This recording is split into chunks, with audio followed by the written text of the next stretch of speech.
SLI arestado, shabu nasamsam sa bypass sa Bugo, Cagayan de Oro.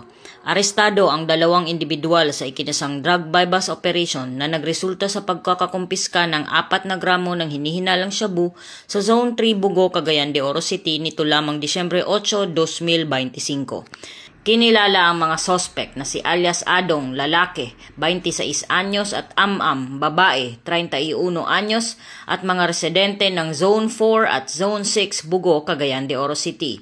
Ang operasyon ay pinangunahan ng mga tauhan ng Police Station 8 ng Kokpo at PIDEA 10. Nakumpiska mula sa kanila ang kabuuang humigit kumulang 4 na gramo na hinihinalang shabu na may standard drug price na tinatayang 27,200 pesos. Ang mga nasamsam na ebidensya ay isang sachet na shabu na ginamit sa bypass at 5 sachet na shabu in possession.